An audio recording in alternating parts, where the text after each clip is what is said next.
जय Hind friends, welcome to पूरे academy. पूरे एकेडमी में आपका बहुत बहुत स्वागत है। चलिए शुरू करते हैं। यहाँ पे द हिंदू एडिटोरियल एनालिसिस जो आपके एग्जाम्स के पर्सपेक्टिव से काफ़ी इम्पोर्टेंट हो जाता है। सबसे पहले यहाँ पे बता दूँ, अगर आप इस चैनल पे नए हैं तो इस चैनल को सब्सक्राइब कर सकते हैं। साथ ही साथ अगर आपको पीडीएफ की आवश्यकता होती है दोस्तों, तो पीडीएफ के लिए आप डिस्क्रिप्शन बॉक्स में जा कर के टेलीग्राम चैनल को ज़रूर से ज्वाइन कर लीजिए। उससे क्या होगा, वहाँ पे सारी की सारी डिजिटल नोट्स प्लस जो भी इम्पोर्टेंट डाटा होते हैं वहाँ पे मैं अपलोड कर देता हूँ। तो आप उस चीज़ को ज़रूर से ज्वाइन करें, उसका आपको ज़रूर से लाभ होगा। चलिए आगे बढ़ते हैं और देखेंगे क्या इम्पोर्टेंट एडिटोरियल है, उसकी बैकग्राउंड डिटेलिंग भी देखी जाएगी। तो डी गुकेश चेन्नई से निकल के आते हैं। मात्र 18 वर्ष की उम्र में इस व्यक्ति ने इतिहास रच दिया। तो हुआ क्या, 55 मूव में इन्होंने चाइना के डिंग लीरेन को यहाँ पे हरा दिया। किसमें? World fight chess championship. कहाँ पे हो रहा था ये? सिंगापुर। याद रखिएगा, ये क्वेश्चंस जरूर से इसमें से आएगा, क्योंकि इस लड़के ने इतिहास रच दिया। तो ये बहुत भारत के लिए प्राइड की बात है। इनका नाम याद रखिएगा, कहाँ पे हो रहा है ये याद रखिएगा। कई बार दोनों के बीच में गेम हुआ, डी गुकेश प्लस डिंग। तो ये याद रखिएगा, डी वर्सेस डी मैच था और 18 साल के यहाँ पे लड़के ने इतिहास रच दिया। भारत के बहुत प्राइड की बात है भारत को लेकर के। दूसरी, बहुत सारे गेम हुए, 11-12 गेम हुए। तो यहाँ पे कई सारे गेमों में ड्रॉ हुआ, कुछ में कोई लीड किया, लेकिन फाइनली जो रिजल्ट निकल के आया वो डी गुकेश के नाम से आया। इसी पे पूरी की पूरी एडिटोरियल है। विश्वनाथन आनंद यहाँ पे कहा जा रहा है, इन्होंने किया था। इसके बाद ये कोई किया है तो डी गुकेश किया है। और जो रिकॉर्ड था दोस्तों, जो सबसे कम उम्र का कोई व्यक्ति का रिकॉर्ड था, वो इसी ने यहाँ पे तोड़ा है। कौन? तो यहाँ पे देख सकते हैं इस पिक्चर में, फ्रंट पेज पे ये आर्टिकल निकला हुआ है। तो जो रिकॉर्ड बनाया गया था किसके द्वारा? रशियन गैरी कैस्परोव, उनका रिकॉर्ड टूटा है। तो याद रखिएगा ये नाम। क्वेश्चंस यहाँ से आ सकता है कि किसका रिकॉर्ड है जो डी गुकेश ने तोड़ा। तो ये इंपॉर्टेंट है। गैरी कैस्परोव रशिया से निकल के आते हैं, इन्हीं का रिकॉर्ड यहाँ पर टूटा है। तो ये टोटल जो विक्ट्री आई, 58 मूव से में इनकी टोटल विक्ट्री आई जो मूव होती है। और गैरी कैस्परोव का यहाँ पे रिकॉर्ड लगभग 40 सालों का रिकॉर्ड था, ये वही ये तोड़े हैं। किसको हरा के? तो चाइना के अच्छे खिलाड़ी थे यहाँ पे डिंग लीरेन, इनको हरा करके। और फाइट वर्ल्ड चेस चैंपियंस कहाँ पे हो रहा था? सिंगापुर में ऑर्गेनाइज हो रहा है। तो ये क्वेश्चंस कई प्रकार से यहाँ पे बन सकते हैं, इसीलिए इन बारीकियों को मैं फोकस कर रहा हूँ।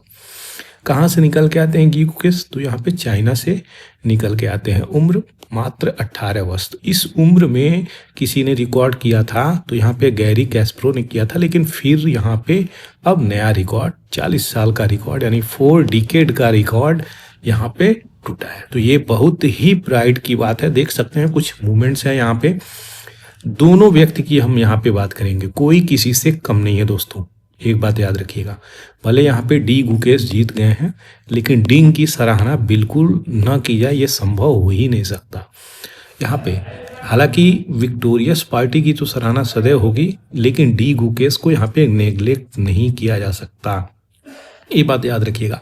दोनों के दोनों जो प्लेयर थे एकदम टॉप नॉच क्वालिटी दोनों के अंदर थी यहाँ पे। तो बहुत कठिन और बहुत ही यहाँ पे तगड़ी वाली स्ट्रॉन्ग फाइट चल रही थी। तो जिसके कारण यहाँ पे दोनों में फाइट हुई और बहुत हद तक मैच, कई सारे 4-5 मैच तो यहाँ पे सीधे सीधे ड्रॉ होते चले गए। तो ये प्रॉब्लम थी।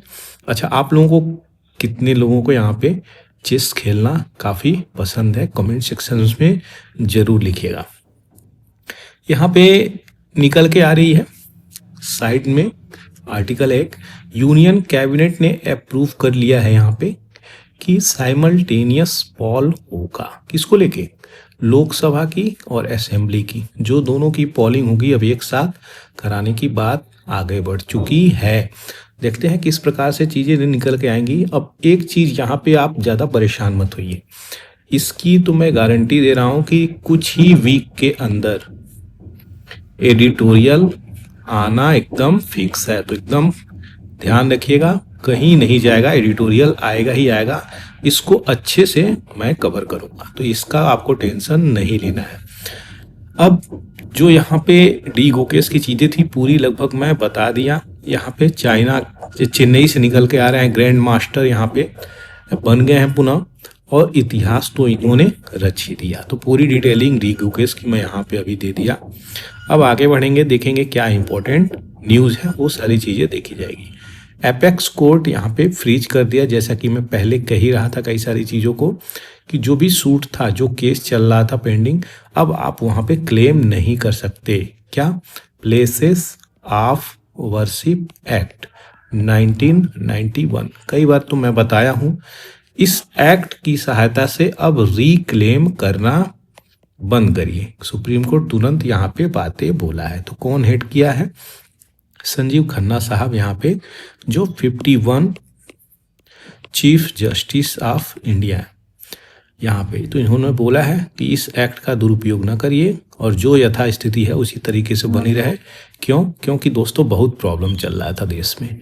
ये जो कम्युनल वर्ड है ना, इतना ज़्यादा वायलेंसेस फैल रहा था कम्युनल, जिसके कारण प्रॉब्लम निकल के आ रही है। चलिए यहाँ पे तो हम नहीं फोकस करेंगे, इसकी जो मिष्ठी मलाई है वही पढ़ लेते हैं हम लोग। 1991 में एक्ट आता है। इस एक्ट में कहा जाता है कि जो भी यथास्थिति है 1947 से 15 अगस्त को लेकर के, उसी परिस्थिति में चाहे टेम्पल हो, चाहे मॉस्क हो, चाहे कोई हिस्टोरिकल साइट हो, वो सारी चीज़ें मेंटेन करके चलेंगी, उसमें कोई भी हस्तक्षेप नहीं रहेगा। टर्म्स एंड कंडीशन अप्लाई कर देता है। क्या टर्म्स एंड कंडीशन अप्लाई करता है? क्या कि बाबरी मस्जिद और राम जन्मभूमि, जो दोनों विवाद चल रहा था, इसको छोड़ के आप किसी भी चीज में यहाँ पे हाथ नहीं लगाएंगे। तो यहाँ पे क्यों हाथ लग रहा था आपको पता है? यहाँ पे तो 2022 में DY चंद्रचूड़ जी ओरली स्टेटमेंट देते हैं कि इस एक्ट को एक बार रिकंसिडर कर ही सकते हैं, देखा जा सकता है, अगर कोई प्लेसेस है उसको तो सर्वे वगैरह करने का आदेश दे देते हैं। ज्ञानवापी बनारस में जो मॉस्क्यू है, उसी को लेकर के लोअर कोर्ट अब अपना छोटा छोटा आदेश हर जगह देने लगे। तो आपको पता है, आपका अजमेर शरीफ का हो गया, शामली मस्जिद हो गई, और बाबरी का मस्जिद तो केस ही सुलझा दिए लोग। उसके बाद भारत के कोने कोने में 2.5 दिन का झोपड़ा वाला हो गया, अजमेर का, राजस्थान का, जयपुर का, और भी सारे जो मंदिर हैं, जामा मस्जिद हो गई।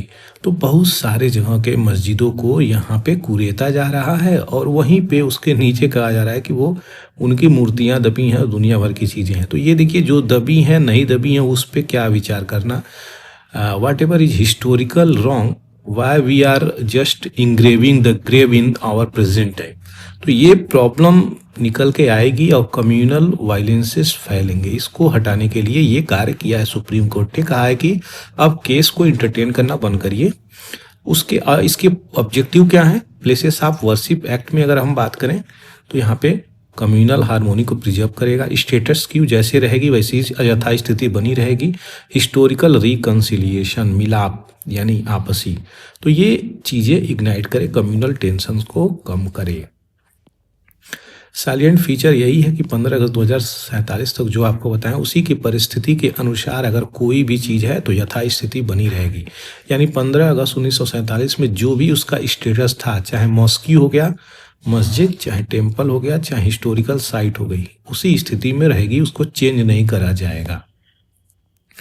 बार ऑन लीगल प्रोसीडिंग, कोई प्रोसीडिंग नहीं होगी, उस पर रोक लगा दी गई थी इस एक्ट के तहत, 1991 प्लेसेस ऑफ वर्शिप एक्ट के तहत। और इसमें एक्सेप्शन जो कि बता ही रहा था मैं, बाबरी मस्जिद, राम जन्मभूमि का केस, इसको एक्सेप्शन में रखा गया था। पेनाल्टी की यहाँ पे बात करें तो जो भी वायलेट करेगा 3 साल की सजा और पैसा फाइन भी भरना पड़ेगा। तो यही कहानी है इस आर्टिकल में। ये बड़ा सुंदर जगह है दोस्तों, बारामूला टंग मार्ग। यहाँ पे तो देखिए जम्मू कश्मीर में अब आ चुकी है, कितना सुंदर, जैसे लग रहा है कि कोई पेंटिंग है। तो ये इतनी सुंदर सुंदर जगह है पृथ्वी पे, जाने वाली जगह है दोस्तों। बारामूला जाइए, जम्मू कश्मीर घूम के आइए आप लोग। अच्छा, कौन कौन जम्मू कश्मीर गया है कमेंट सेक्शन में ज़रूर से लिखें। काफ़ी ये एक प्रकार से जो डेस्टिनेशन है जम्मू कश्मीर की, ये अगर सही मायने में देखा जाए तो ऐसे तो हिमालय बेल्ट में आ जाएगा, ट्रांस हिमालय, लेकिन ये काफ़ी खूबसूरती को सजोए हुए रहता है। तो पूरी डिटेलिंग आपको यहाँ पर मैं दे ही दिया। यहाँ पे अब आगे बढ़ते हैं, जो भी इम्पोर्टेंट एडिटोरियल है। ये काफ़ी प्यारा एडिटोरियल है दोस्तों, इसको समझेंगे और देखा जाएगा कि क्या यहाँ पे प्रॉब्लम निकल के आ रही है। सबसे पहले आपको बता दें, यहाँ पे UNSC, United nation security council, यहाँ पे पाकिस्तान यहाँ पर पहुँच चुका है और यहाँ पे उसी की वजह से बहुत सारे कंट्री को प्रॉब्लम हो सकता है, खास करके इंडिया को भी, क्योंकि जो इस्लामिक स्टेट है वो अपना दबदबा कहीं ना कहीं बनाना चाहते हैं। उसी को लेकर के इंडिया का क्या स्टैंड है, कश्मीर इंडिया का क्या स्टैंड है, कश्मीर पाकिस्तान का क्या स्टैंड है, क्योंकि इशू तो दोनों का आ जाता है यहाँ पे। और यहाँ पे इस्लामोफोबिया जो टर्म है टेररिज्म को लेकर के, उसका क्या उपयोग होएगा इंटरनेशनल लेवल पे, किस हद तक वो चीज़ें यूज होंगी, वो सारी चीज़ों को देखना पड़ेगा। तो इसका मैं जिस्ट निकाला हूँ। जिस्ट ये है यहाँ पे कि पाकिस्तान यूएनएससी में यहाँ पे नॉन परमानेंट मेंबर के रूप में 8वीं बार पहुंचा है। 25 और 26 के लिए नॉन परमानेंट मेंबर के लिए यहाँ पे चुना गया। अब ये किसको किसको ज्वाइन कर रहा है, डेनमार्क, ग्रीस, पैनामा, सोमालिया, ये सब न्यूली इलेक्टेड मेंबर हैं। और कौन रिप्लेस कर रहा है यहाँ पे, तो ये कंट्री रिप्लेस कर रही है Ecuador, Japan, Malta, Mozambique and Switzerland. 5 OIC member, organisation of Islamic cooperation, ये ग्रुप काफ़ी इंपॉर्टेंट है, यहाँ से आगे अभी नहीं बढ़ेंगे क्योंकि कन्फ्यूजन हो जाएगा, पहले इसको देख लेते हैं। जब हम OIC की बात करते हैं तो ऑर्गेनाइजेशन ऑफ इस्लामिक कोऑपरेशन, ये पूरा इसका एब्रिविएशन आ जाता है। इंटरनेशनल ऑर्गेनाइजेशन है, क्या क्या रखता है, तो मुस्लिम मेजॉरिटी कंट्री को रखता है जो इस्टेब्लिश किया जाता है, और क्या प्रमोट करने के लिए कि जो मुस्लिम नेशन है उसकी safety, security, interest, culture, economy, उस फील्ड पे फोकस करेगा। इसमें economy, political, cultural, social development की बातें होंगी। तो ग्रुप बनाया जाता है फोकस करने के लिए। 1969 में 25 सितंबर को यहाँ पे स्थापना करी जाती है। जेडा सऊदी अरेबिया में है, वहाँ पे हेड क्वार्टर है। कुछ language Arabic, French and English यहाँ पे होते हैं। 57 टोटल मेंबर हैं जो Asia, Africa, middle east and south America से निकल के आते हैं। वहीं पे इसकी ऑब्जेक्टिव की बात करें तो यूनिटी प्रमोट करेगा, सेफ गार्ड करेगा इंटरेस्ट किसका, जो भी मुस्लिम वर्ल्ड है उनकी इंटरेस्ट, जैसे कि फ़लस्तीन में इशू चल रहा है तो उस पर भी ये फोकस कर रहे हैं। पीस को लेकर के काफ़ी ये अटेंटिव रहता है। इकोनॉमिक कोऑपरेशन को भी लेकर फोकस करता है अपने इस्लामिक स्टेट की। कल्चरल एक्सचेंज की भी बातें करता है, ह्यूमैनिटेरियन सपोर्ट की भी बातें करता है। तो ये की ऑब्जेक्टिव है जो आपको पता होना चाहिए। अब यहाँ पे आते हैं मुद्दे पे। तो जो OIC कंट्री हैं, ये यूएनएससी के जो मेंबर हैं 5, वो यहाँ पे सिग्निफिकेंट इस्लामिक रिप्रेजेंटेशन दिखाने लगेंगे क्योंकि पाकिस्तान यहाँ पे अब पहुँच चुका है। तो बात को समझिएगा, यहाँ पे क्या कहानी है, ध्यान से अब सुनने की ज़रूरत है। तो पाकिस्तान का स्टैंड क्या होगा, प्रायोरिटी क्या होगा, ये हम समझ सकते हैं। तो इसका प्रायोरिटी है पीस कीपिंग, अफगानिस्तान का इशू, फ़लस्तीनियन का और टेररिज्म का। जब टेररिज्म की बात आती है तो हमेशा सीज फायर होता है, ठीक है, और ये इसका जो प्रॉमिस होती है उसको तोड़ते भी ये लोग हैं। यहाँ पे इंडिया और पाकिस्तान के बॉर्डर पे। तो किस चीज़ को लेके, टेररिज्म को लेके, और टेररिस्ट बार बार क्रॉस करते रहते हैं, इंट्रूडर आते रहते हैं अपने इंडिया में, तो ये प्रॉब्लम क्रिएट करती है। एंटी इंडिया एजेंडा चल सकता है यहाँ पे, हिस्टोरिकल पैटर्न। इसी की वजह से इंडिया को भी सचेत रहने की ज़रूरत है क्योंकि यहाँ पे कहीं ना कहीं 5 OIC मेंबर का यहाँ पे इंक्लूजन हो चुका है। तो यहाँ पे प्रॉब्लम क्रिएट कर सकती है इंडिया के लिए। तो पाकिस्तान की मल्टीलेटरल स्टांस हो सकती है उस मुद्दे पे और टारगेट भी कर सकता है वो इंडिया को। तो ये प्रॉब्लम समझ सकते हैं हम। टेररिज्म एलिगेशन का आरोप तो हमेशा लगता ही है। पाकिस्तान यहाँ पे पुश कर सकता है लेवल ऑफ इंडिया कि ये जो है स्पॉन्सर कर रहे हैं क्या, टेररिज्म को। तो जान ही रहे हैं कि कुछ भी कह सकता है भाई वो। यूएनएससी यहाँ पे लिस्ट कर सकती है पाकिस्तानी टेररिस्ट अब्दुल रहमान मक्की को, जो 2022 में ब्लो टू पाकिस्तान यहाँ पे पाकिस्तान के चला गया था। कश्मीर का इशू सदैव जीवित रहता है, तो यहाँ पे जम्मू कश्मीर यूएनएससी में मेंबर डिस्कशन के लिए यहाँ पे फंस गया है। तो बहुत पुराने पुराने गड़े हुए मुर्दे को भी यहाँ पे जगाने की बात चल सकती है। चाइना यहाँ पे सपोर्ट करता ही है पाकिस्तान को, तो इसका पलड़ा भारी हो गया है। इलेक्शन जम्मू कश्मीर को यहाँ पे कहीं ना कहीं वीक करता है पाकिस्तान की नैरेटिव को। तो अभी रिसेंटली हुआ है ये चीज़ें, जिसके कारण यहाँ पे पुनः अब बॉर्डर एरिया पे इस गर्मी से छोटे छोटे प्रॉब्लम देखने को मिलेंगे। क्यों? क्योंकि ये यूएनएससी का मेंबर हो गया, इसकी भी अब बोलती बंद नहीं होगी। तो ये चीज़ें निकल के आई हैं आपके सामने। अब यहाँ पे देखेंगे यूज ऑफ इस्लामोफोबिया, यानी कह के इस्लामोफोबिया, इस्लाम इस्लाम करके लोगों को जो डराया जाता है, इस चीज़ को लेकर के भी यहाँ पे उसका उपयोग हो सकता है। तो पाकिस्तान का लिंक जो है इस्लामोफोबिया और टेररिज्म, ये कहीं ना कहीं डाइल्यूट करेगा काउंटर टेररिज्म एफर्ट को। तो ये भारत के लिए कई प्रकार से अगर देखा जाए तो प्रॉब्लम क्रिएट कर सकती है।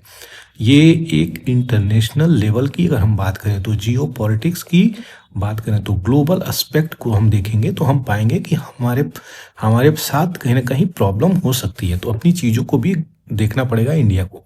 यूएन के स्पेशल एनवाय यहाँ पे इस्लामोफोबिया से भी लड़ते हुए नजर आएंगे। 2024 में बात करी जाए, इंडिया की सक्सेसफुली यहाँ पे कही जा रही है काउंटर करता है इस सब नैरेटिव को, जो भी चैलेंजेस है उसको।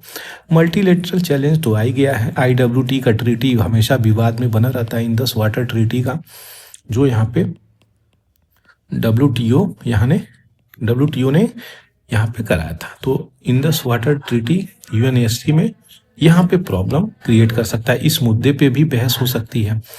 अरीरा फार्मूला मीटिंग यहाँ पे पाकिस्तान मिसयूज कर सकता है इनफॉर्मल यहाँ पे यूएनएससी मैकेनिज्म एंटी इंडिया चला के, एंटी इंडिया इशू चला करके कर सकता है।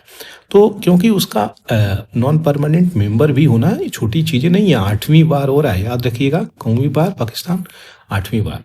तो जो है मिस्ड अपॉर्चुनिटी और कोऑपरेशन, ये देखिए यहाँ पे क्या दिखा है, shared multilateral interest between India और पाकिस्तान। तो ये चीज़ें मिस हो सकती है। यूएन पीस कीपिंग ऑपरेशन भी मिस हो सकता है। Climate change, disaster management, sustainable development goal, डेब्ट relief of global south, reforming multilateral financial institutions, political tension, ये सब मीनिंगफुल कोऑपरेशन को प्रिवेंट कर सकते हैं।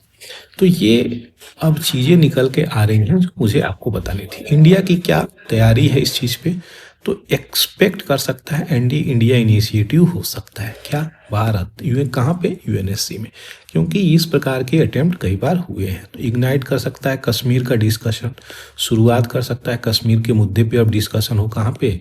यूएनएससी पे। तो क्योंकि भाई वहाँ पे वो पहुँच चुका है।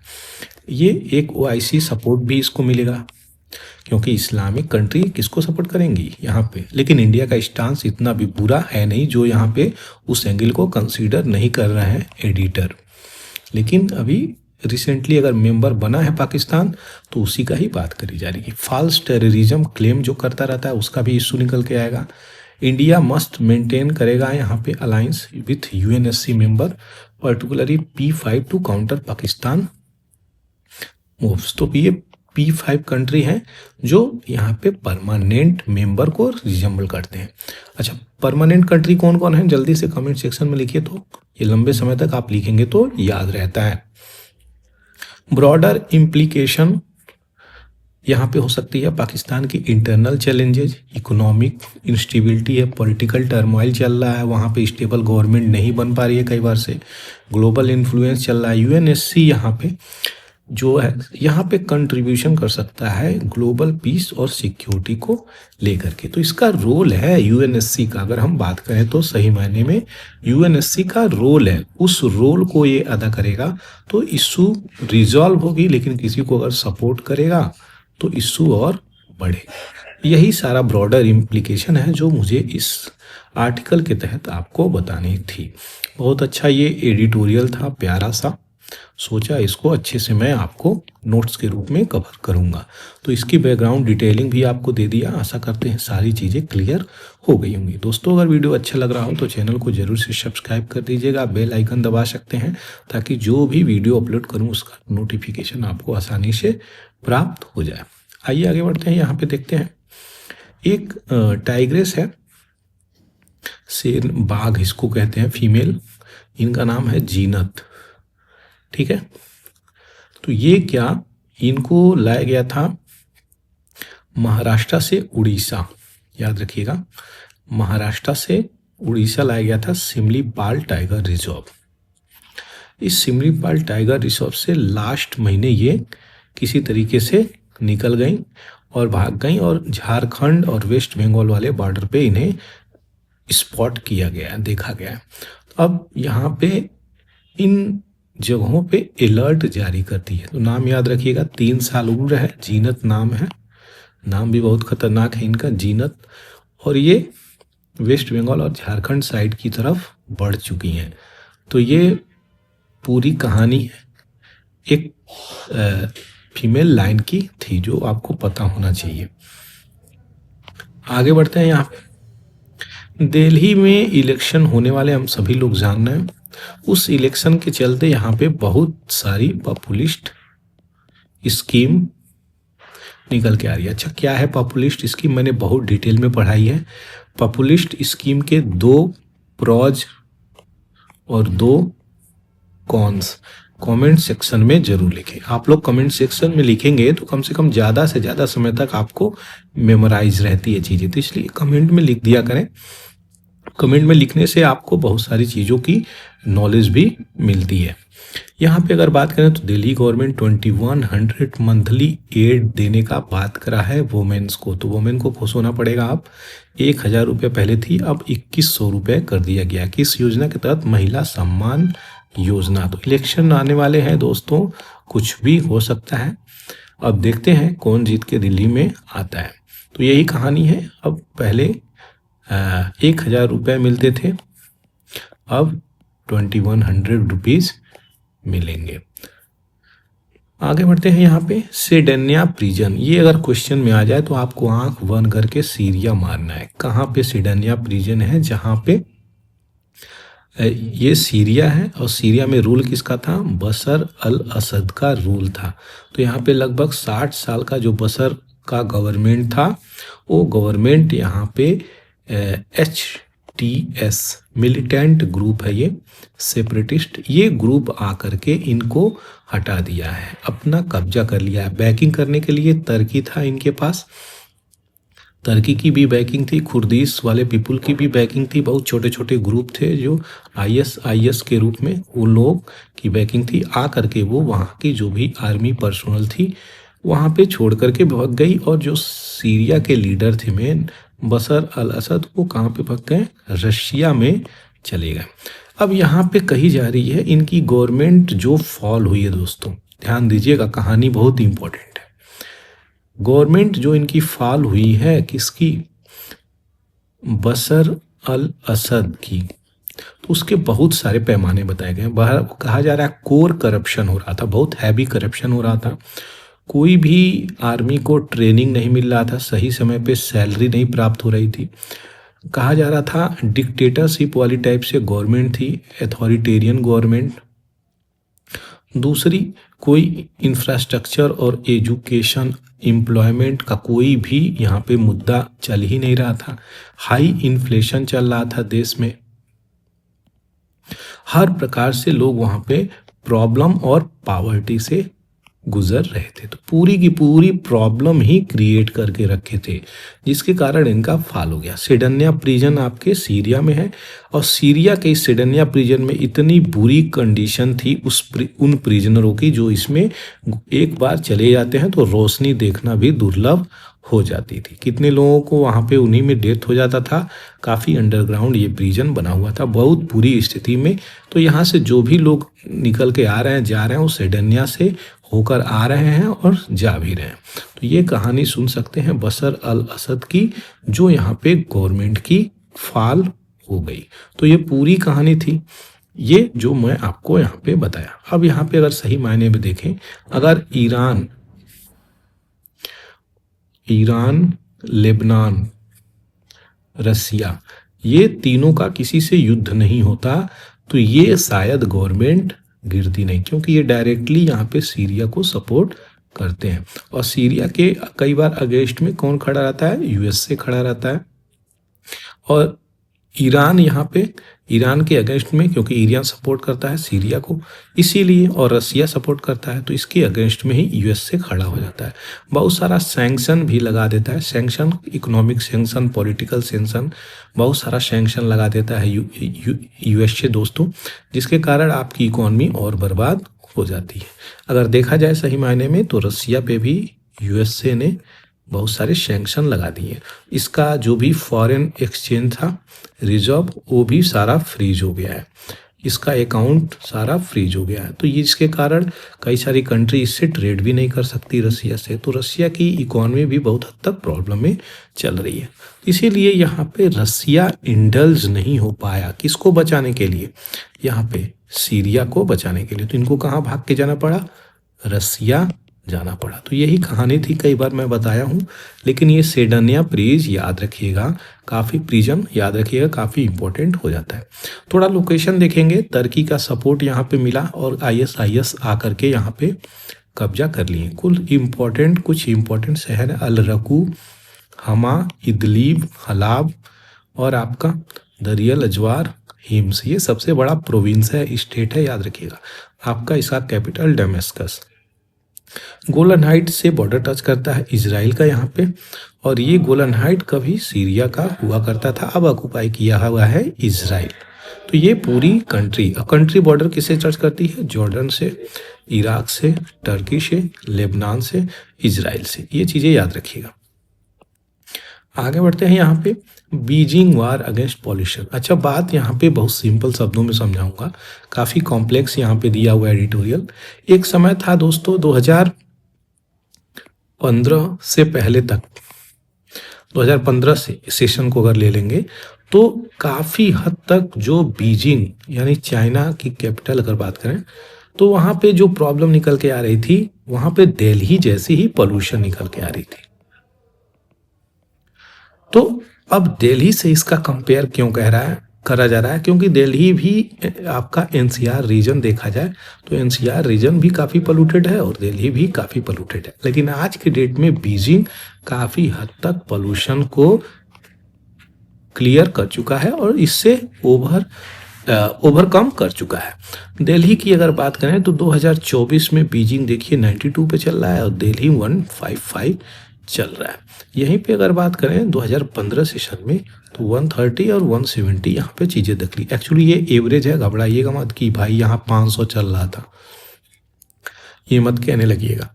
PM 2.5 की सोर्स की अगर बात करें तो यहाँ पे बीजिंग का देखिए और दिल्ली का देखिए, यहाँ पे मोटर व्हीकल 31% और दिल्ली का देखिए 59%। तो फॉसिल फ्यूल का रोल समझ सकते हैं आप कितना है। कोल फ्यूल का देखिए 22, यहाँ पे 20, यहीं पे इंडस्ट्री 18%, यहाँ पे 0 है। यहीं पे कंस्ट्रक्शन देखिए 15, यहाँ पे 4, यहाँ पे मिसलिनियस 14%, यहाँ पे 17%। तो रोल सबसे ज़्यादा इम्पोर्टेंट मोटर व्हीकल का है। तो इसने क्या किया? इसने मोटर व्हीकल को इलेक्ट्रीफाइड किया, बसें वहाँ पे भी इलेक्ट्रिक चलने लगी, जो भी फॉसिल फ्यूल इमिशन वाली चीज़ें थी ऑटोमोबाइल उसको एकदम बंद कर दिया, जिसके कारण ये चीज़ें 15 से लेकर के आज के समय में एकदम घटा हुआ है। तो दिल्ली का कैपिटल, दिल्ली में जो कैपिटल है इंडिया की, दिल्ली जो भारत की कैपिटल है और बीजिंग जो चाइना की कैपिटल है, इसीलिए तुलना हो रही थी इस वाले परिस्थिति से, लगभग सेम था। तो हमें भी उसकी स्ट्रेटजी को अपनाना पड़ेगा, एनसीआर वाले रीजन में भी अप्लाई करनी पड़ेगी, तब जा करके हम कम कर पाएंगे। ये इमिशन की अगर बात करें मेजर पोल्यूटेंट की तो सल्फर डाइऑक्साइड 83%, SO2 यहाँ पे 43 और यहाँ पे VOC 42, PM 2.5 59। ये कहानी थी 2009 से देखेंगे 1.69। Financial investment control air pollution कितना करते थे, आज हम कितना कर रहे हैं 2017 में। तो ये बहुत हद तक पैसा हमारा जा रहा है, लेकिन सही मायने में हम यहाँ पे कंट्रोल नहीं कर पा रहे। तो हमें वही मेजर करना पड़ेगा, इलेक्ट्रिफिकेशन करनी पड़ेगी, रीन्यूएबल एनर्जी पे आनी पड़ेगी, फॉसिल फ्यूल को गिराना पड़ेगा और इंजन व्हीकल को बदलना पड़ेगा। यानी फॉसिल फ्यूल, डीजल, पेट्रोल जो हैवी वाहन चलते हैं उनको भी हमें इलेक्ट्रिक या फिर हमें ईवी सिस्टम लाना पड़ेगा, इलेक्ट्रिक व्हीकल लानी पड़ेगी, ये बैटरी ऑपरेटेड लाना पड़ेगा। साइकिल का प्रयोग ज़्यादा करना पड़ेगा, क्योंकि वहाँ पे सारे लोग कहीं ना कहीं इलेक्ट्रिक बाइक का प्रयोग करते हैं बीजिंग में। तो हमें भी इस प्रकार की चीज़ें लानी पड़ेगी, तो हमारी दिल्ली भी एकदम सही हो सकती है। तो यही सारी चीज़ें थी, आशा करते हैं आपको चीज़ें समझ में आई होगी। इंडिया जो है हॉनरेरी रैंक दिया है नेपाल के आर्मी चीफ को। तो कौन सा, क्या नाम है इनका? अशोक राज सिरगेल नाम है इनको, और इनको जनरल ऑफ इंडियन आर्मी की हॉनरेरी रैंक लिया। ऑनरेरी तो ये सम्मान में एक रैंक है, इनको आप समझ सकते हैं क्या, जनरल ऑफ इंडियन आर्मी। क्या नाम है इनका? अशोक राज सिरगेल। याद रखिएगा, काफ़ी इंपॉर्टेंट हो जाता है। यहाँ पे साउथ कोरिया का जो प्रेसिडेंट थे यून सुक यूल, वो डिपेंड कर रहे हैं अपने मार्शल लॉ, क्योंकि ये मार्शल लॉ लगा दिए थे। और वहाँ पे मार्शल लॉ लगाने का मतलब है एक डेमोक्रेटिक कंट्री है, तो वहाँ पे तब मार्शल लॉ लगता था जब नॉर्थ कोरिया और साउथ कोरिया यहाँ पे प्रॉब्लम में क्रिएट होते थे, तो यहाँ पे मार्शल लॉ लगा हुआ था। लेकिन अब मार्शल लॉ डेमोक्रेटिक कंट्री में सही नहीं है, तो यहाँ पे अपोजिशन पूरा का पूरा इम्पीचमेंट मोशन लेकर के आया था ये यून सुक यूल के खिलाफ। इनके लीडर भी बहुत सारे लोग सपोर्ट कर रहे थे, तो यहाँ पे इन्हीं को लेकर के स्टैंड है और क्रिटिसाइज कर रहे हैं प्रेसिडेंट को लेकर के।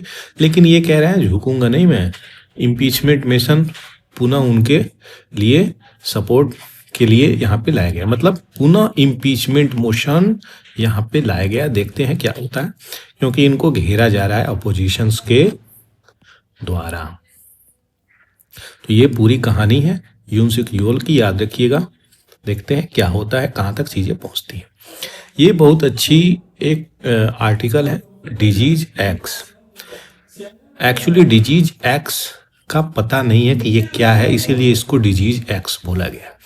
लेकिन यहाँ पे WHO ने हमें क्या बताया कि ये आने वाले भविष्य में बहुत ही सीवियर पैंडेमिक होगी, और इस पैंडेमिक से बचने के लिए हमें प्रीपरेडनेस करना पड़ेगा, यानी अभी से तैयारी करनी पड़ेगी। इसीलिए इसको नाम डिजीज एक्स बोला गया। रिसेंटली देखा गया डेमोक्रेटिक रिपब्लिक ऑफ कांगो में लगभग 400 लोगों की जिंदगी ले चुका है एक पैथोजन, जिसका अभी तक हम डिटेलिंग ले नहीं पाए। WHO ऐसी बातें कर रहा है, इसीलिए कह रहा है कि हमें पहले से प्रिपेयर रहना पड़ेगा इन प्रॉब्लम से बचने के लिए, इसीलिए इसको डिजीज एक्स नाम दिया गया है। आशा करते हैं ये चीज़ें आपको समझ में आई होंगी। तो ये कुछ इसी प्रकार से है। वेस्ट अफ्रीकन में इबोला आया था, 11-12 हज़ार लोगों की जानें लेकर के गया था, और ये कई सारा प्रॉब्लम क्रिएट करता है। तो इसको लेकर के WHO काफ़ी अटेंटिव है, ये अच्छी बात है, और कह रहा है कि वर्ल्ड को इस बड़े बीमारी से खतरा के लिए तैयार रहना चाहिए, और ग्लोबल कोलाबोरेशन की ज़रूरत है इस एक्स से लड़ने के लिए, क्योंकि इसको बहुत ही सीवियर प्रॉब्लम क्रिएट, कहीं ना कहीं अगर बात करें कोरोना वायरस का, कोविड-19 का, तो इससे मल्टीपल गुना 10x गुना ये प्रॉब्लम क्रिएट करेगा डिजीज एक्स। तो ये भी एक प्रॉब्लम निकल के आ रही है, कैसे इसको डील करना है, कैसे क्या करना है, वो हमको समझना पड़ेगा। तो ग्लोबल रिस्पांस एडाप्टेशन चाहिए इसमें, और हमें तैयार रहना पड़ेगा। WHO की पूरी गाइडलाइंस इस पे आई है, जो मुझे आपको बतानी थी। तो डिजीज एक्स यहाँ पे अननोन डिजीज है, लेकिन इसका पैथोजन पता नहीं है, उस पर हमको कार्य करने की ज़रूरत है, मिलके ऑल कोलाबोरेशन की आवश्यकता है। यही थी पूरी डिटेलिंग दोस्तों। अगर आपको ये एडिटोरियल अच्छा लग रहा हो तो चैनल को अवश्य से सब्सक्राइब कर सकते हैं, बेल आइकन को दबा सकते हैं, और मेरा रिक्वेस्ट है कि आप इसको अपने फेसबुक वाले प्लेटफॉर्म पे ज़रूर से शेयर करें, ताकि ये ज़्यादा से ज़्यादा लोगों तक वीडियो पहुंच सके। Thank you for watching the Hindu editorial analysis bye पूरा एकेडमी। जय हिंद, जय भारत।